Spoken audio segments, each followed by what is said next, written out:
The Union are halfway through the 2025 season, and it's gone about as good as anybody could have imagined. We go over the Union's performance through 17 games before getting ready to kick off the second half with a match at home on Saturday. As for Union Insider, well, that starts right now.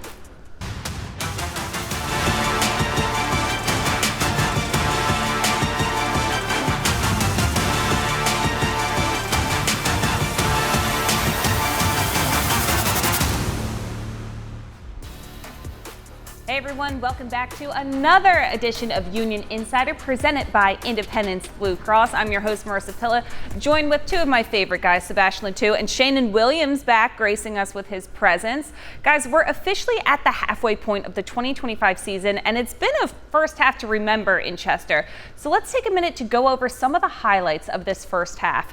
The Union are currently sitting at first place in the Eastern Conference with 34 points off of a 10-win, 3-loss, and 4-draw record. They also lead the Eastern Conference in points per game at an even 2 and goal differential at plus 14. But wait, it doesn't stop there. The team's offense has been putting up numbers that are towards the top of the league as well, including having the most assists in MLS at 38 and the 4th most goals in the league at 32. And speaking of goals, they have the leader of the pack in MLS, Ty Baribo, is your current MLS Golden Boot leader with 13 goals through 17 games, and he's 2 clear of the next closest player. The defense has also been stout as well for the Union. They've allowed just 18 goals in 17 games, including 7 clean sheets, which is tied with a few other teams for second in MLS. Whew, I got to catch my breath a little bit there. A lot of accolades to go over in the first half of the season. So they've really defied a lot of the expectations of many people around the league to start this season with a new head coach. What's the biggest surprise for you, Seba?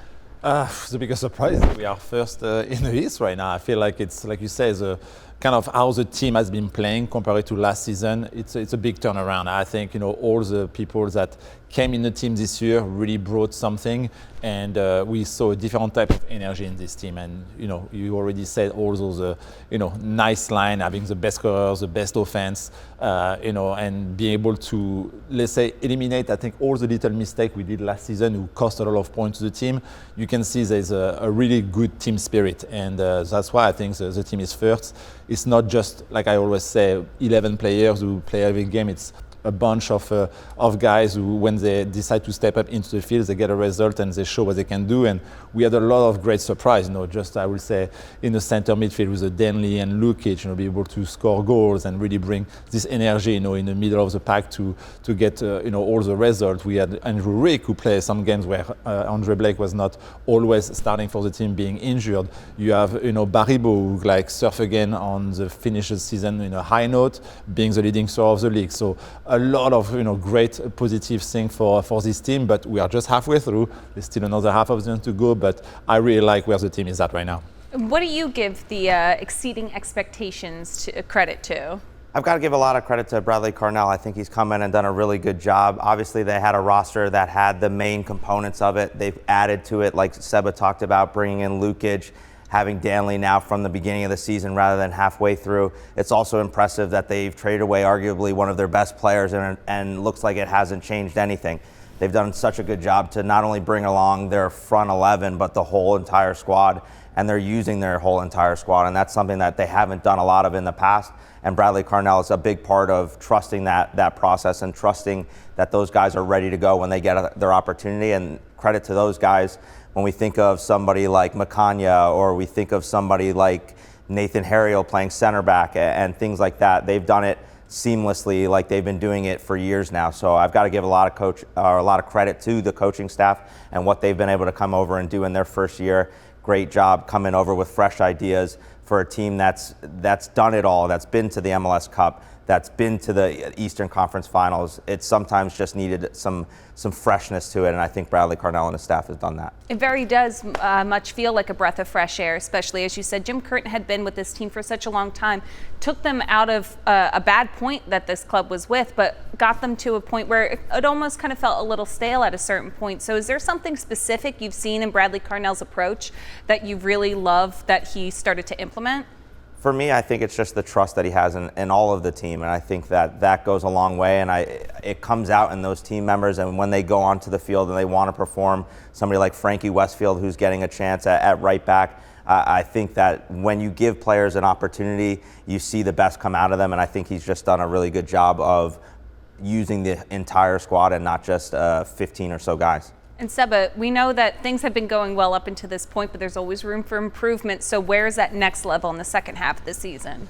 I mean, the next level, it's we have been, I think, lucky on some results we have been. Some, I think, at home could have been, better too. But where I see, the difference will be maybe in the fact that defensively still eliminate one or little mistake we have been doing, defensively, especially like Sheanon said, we have been turning around a lot, the back four with Westfield, Ario, Macania, Glesnes, Glavinovic, who played a little bit, got injured. I'm thinking we are going to see him more in the second half of the season. So can we be a little bit stronger, more the season goes at the end, and every point really matters to see where the Union is going to finish for the playoff, because I think right now they have a big chance to make the playoffs this season, but it's going to be all about all the defensive little mistake we can erase to get a final result with maybe more clean sheet in this second half of the season, because offensively we can see that the team is doing a very good job with the way that Bradley Cornell makes the team play with a counter press, winning those balls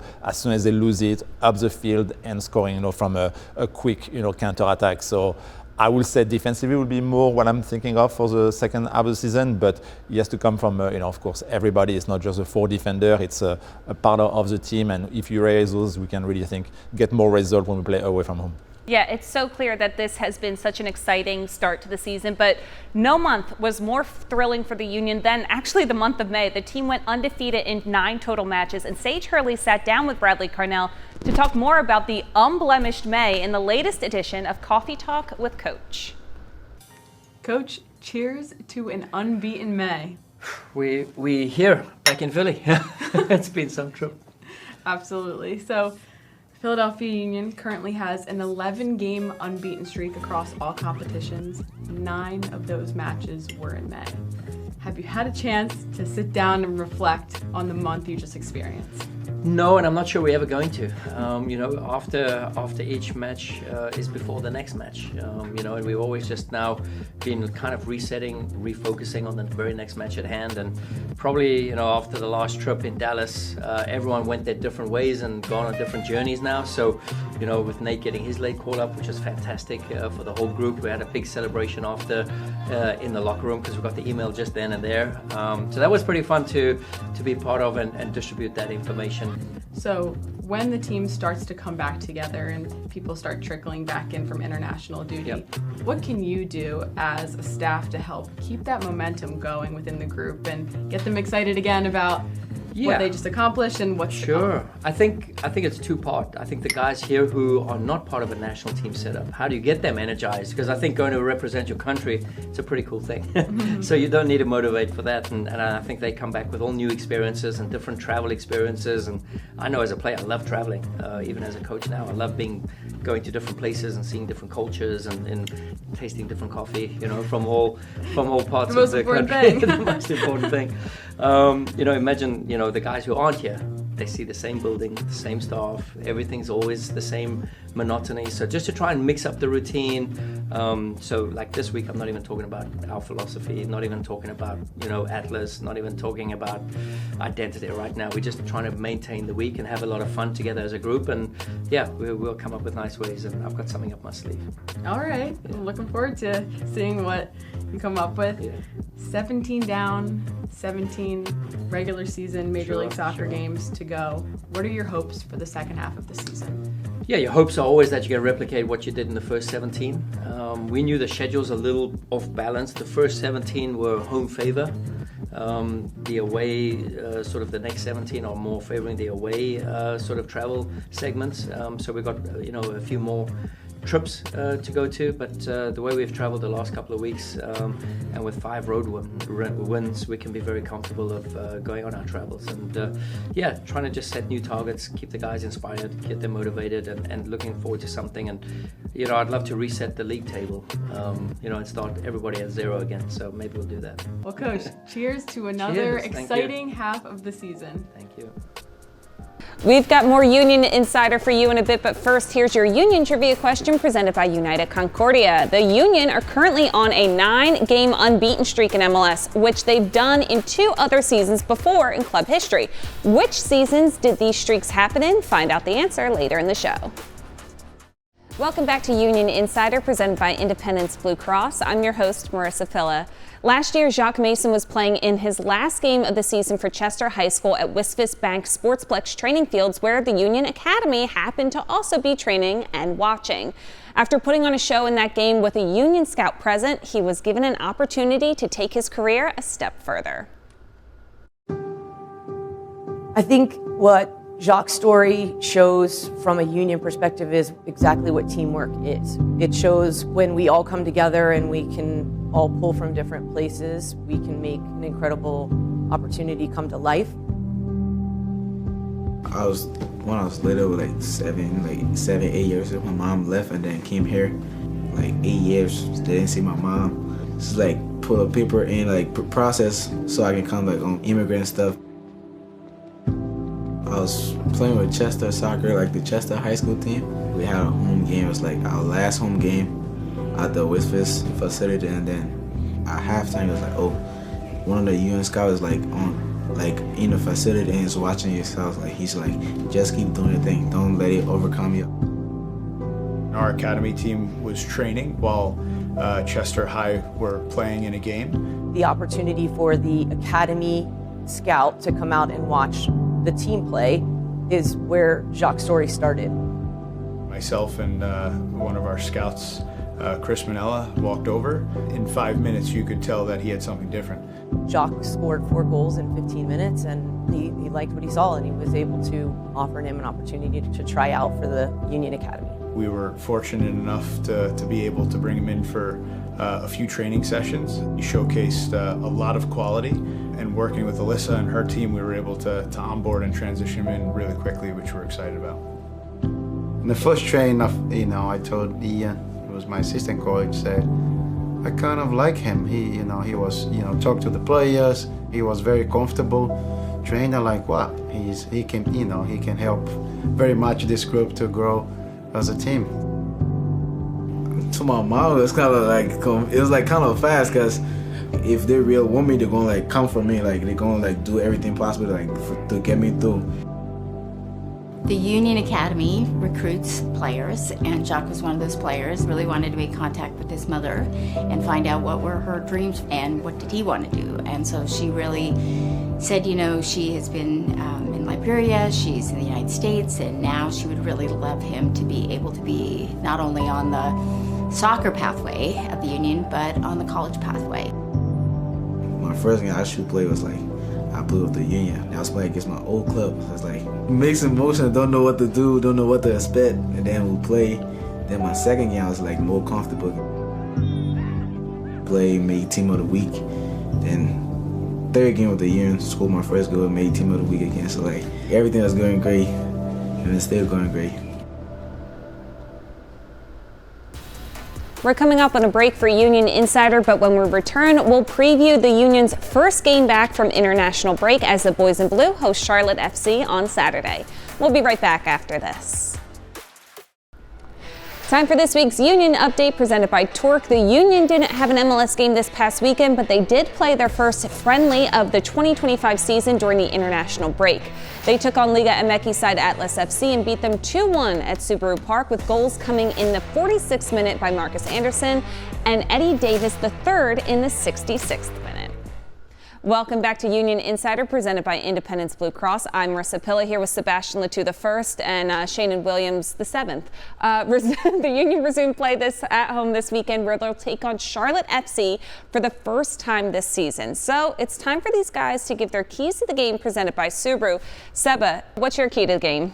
So I think for this game against Charlotte, I think numbers into the box will be, a big thing for the team. It has been successful from the first part of the season and scoring a lot of goals when we have people into the box. It's not just, the forwards. I would like to see, some good support, maybe from, Bueno, who might start, from Denley, being out for Haiti.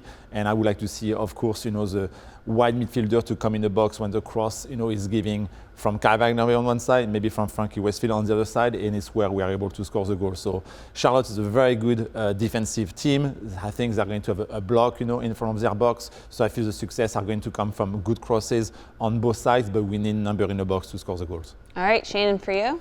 For me, my key to the game is going to be for this Union team to close out each half with better focus. Can they do a good job of closing out not only the first half, but also the game? We've seen a couple times them lose the lead late in games or late in halves, and they just have to do a better job of making sure that they pay attention to those little details so that they don't give up points.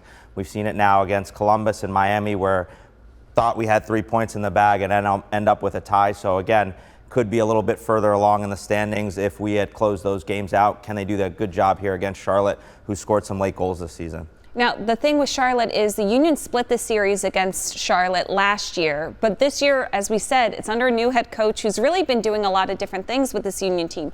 What do you expect out of the approach for this game? I think, in this game it's a bit different because the Union is missing 4 guys. Dre, being with Jamaica, you have Denley with Haiti, and Ariel and Sullivan with the U.S. national team. So we are missing 4 guys. But I think, the Charlotte team is just missing Tim Rin and Ajiman, their best forward as well. So I think in a roster-wise, I think the Union has better balance, and I think with what Coach Carnell has been doing from the beginning, we are going to see, who is going to step up and give, the 3 points for the team. So I'm expecting to see, an aggressive Union team being on a break now since a week and try to get the 3 points at home against the Charlotte team, like I say, who is very good defensively, have a low block, going to try to go in counter-attack, especially with Wilfried Zaha, who is going to be like their main, focus offensively.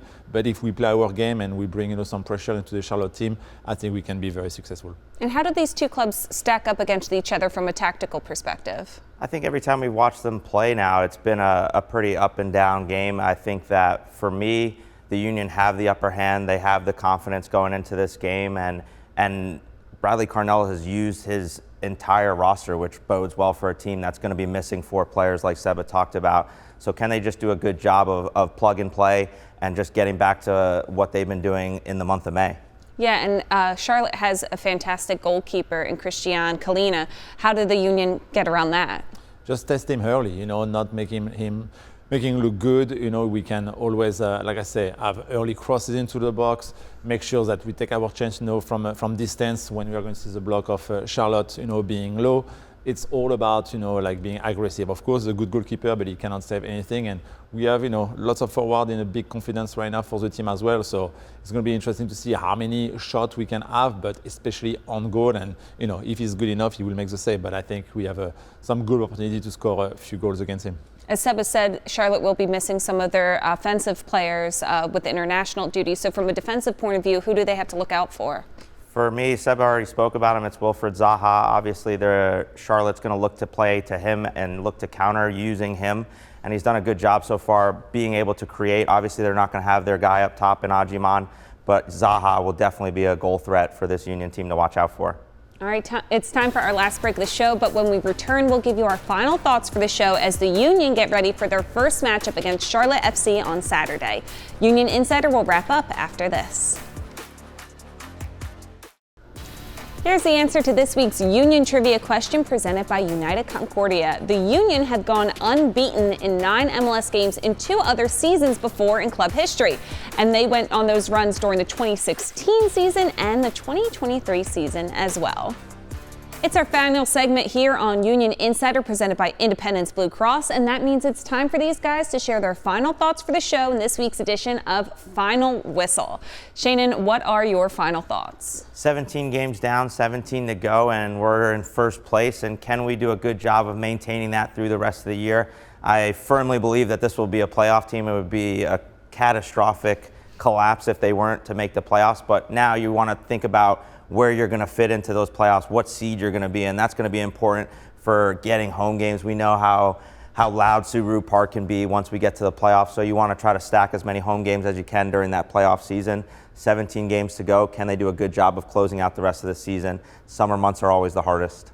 Yeah, and like Sheanon say, being first now in the Eastern Conference, you have a little target on your back, for every team who is going to play the Union, especially when they come, at Subaru Park, and it starts this weekend against Charlotte, a team who wants to make the playoff as well, who has been a pretty good team in the first half of the season. We all know they are going to maybe probably stay a low block at the beginning and try, to go in counter-attack. Can the Union do a good job now putting rhythm into that game to make sure that they use, the crowd, they use the ability to maybe score early like they have been doing in the beginning of the year to make it easier on them. I think they have the tools and the players to do it, but it's not, to be in a false rhythm. That there have been some time, in the first half of the season where they didn't play as quick and they didn't put the energy into it, and then they were able to just react after Charlotte score. So I would like to see them right away, getting into that game and putting, a good energy to the game to score early and get, easy 3 points. Yeah, start the second half of the season on a strong foot. That'll do it for this one. The Union start the second half of the season at home against Charlotte FC on Saturday. Seba will be alongside Dave Leno on the radio call 97.5, The Fanatic, and the game can also be seen on MLS Season Pass. For Seba and Sheanon, I'm Marisa, and we'll see you next time.